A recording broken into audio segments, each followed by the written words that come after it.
Selamat datang kembali di sesi kita. Hari ini kita akan gali lebih dalam nih satu rahasia penting dari buku 10 Simple Secrets yang Anda bagikan.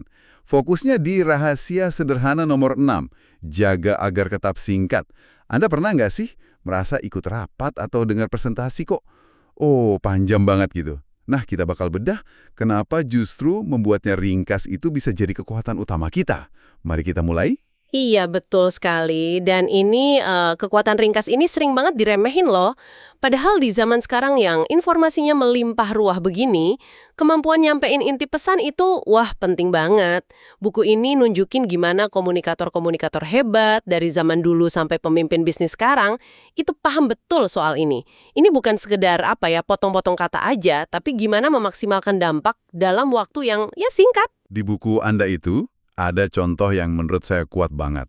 Pidato pelantikan John F. Kennedy yang legendaris itu ternyata cuma 15 menit. Betul, 15 menit. Bahkan George Washington, pidato pelantikan keduanya, itu cuma 135 kata. 135? Iya, luar biasa singkat ya. Iya, ini kan bikin kita mikir gimana caranya bisa sesingkat itu tapi kok dampaknya dahsyat banget. Nah, ini ada kaitannya sama yang disebut window of impact, semacam jendela dampak gitu. Contoh paling gampang ya, TED Talks itu.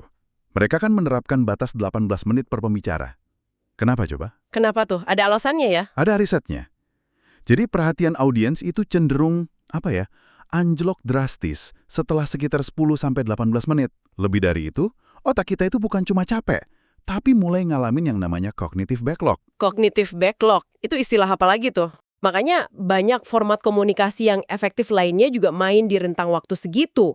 Kayak segmen 60 minutes, itu kan sekitar 15 menit. Oh iya. Terus pidato Steve Jobs yang terkenal di Stanford itu 15 menit juga. Bahkan pidato I Have a Dream-nya Martin Luther King Jr. itu sekitar 17 menit. Semuanya kayaknya sadar betul soal jendela emas ini. Menarik. Kalau di dunia bisnis gimana? Ada contohnya juga? Ada. Di buku ini dikutip Barbara Corcoran dari Shark Tank. Pernah nonton kan? Oh iya tahu, yang investor itu kan? Betul. Dia bilang gini, kurang lebih ya, orang itu nggak setertarik itu sama Anda seperti yang Anda kira. Hormati waktu pendengar. Wah, nyelekit tapi bener juga ya. Iya, makanya dia sering batasi pidatonya sendiri cuma 12 menit, sisanya buat tanya jawab. Dia kayaknya paham banget nih kunci dapat perhatian ya, langsung ke intinya, nggak usah muter-muter. Oke, jadi ini artinya kita harus tega nih sama materi kita sendiri ya? Tepat sekali. Ini nunjukin pentingnya melakukan penyuntingan yang ya bisa dibilang kejam lah terhadap materi kita. Contohnya kayak Kennedy tadi. Dia ganti kata adversaries yang artinya musuh, agak panjang kan? Iya. Dia ganti jadi foe. Sama artinya, lawan, tapi lebih pendek, lebih tajam. Oh, detail kecil gitu ngaruh ya? Ngaruh ke kepadatan pesan. Nah, buku ini juga nyaranin latihan bagus buat Anda coba di rumah.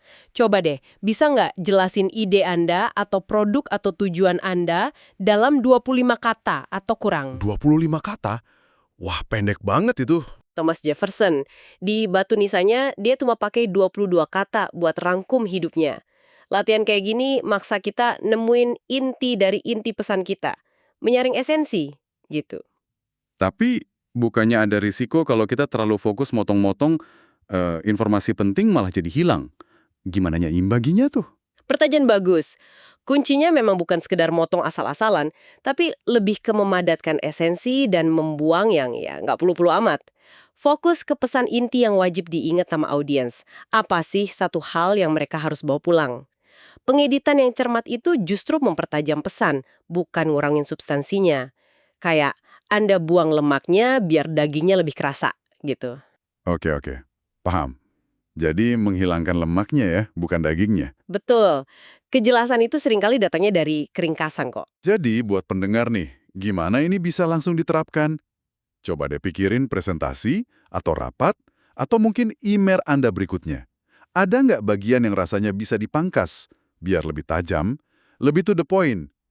Ingat ya, ringkas itu bukan berarti dangkal atau kurang isi. Justru sebaliknya, ini soal kejelasan, fokus, dan yang penting juga menghargai waktu orang lain. Ini langkah krusial biar pesan Anda itu nggak cuma didengar, tapi juga diingat, dan syukur-syukur mendorong tindakan. Jadi intisari dari rahasia keenam ya, itu tadi. Kekuatan ada dalam keringkasan. Manfaatkan jendela dampak 10-18 menit itu, jangan takut buat ngedit, buat buang yang nggak perlu, latih diri terus buat ini. Menghargai waktu audiens itu bentuk respek yang, percayalah, akan bikin pesan Anda lebih diterima dan lebih nempel di kepala mereka. Nah, sebagai penutup, ini ada pertanyaan buat Anda renungkan sendiri di rumah. Setelah dengar diskusi kita ini, bagian mana sih dari cara Anda berkomunikasi sekarang yang sebetulnya bisa dibikin lebih ringkas, lebih padat, biar dampaknya lebih kuat, tapi ya, tanpa kehilangan makna intinya? Coba direnungkan ya. Sampai jumpa di sesi kita berikutnya.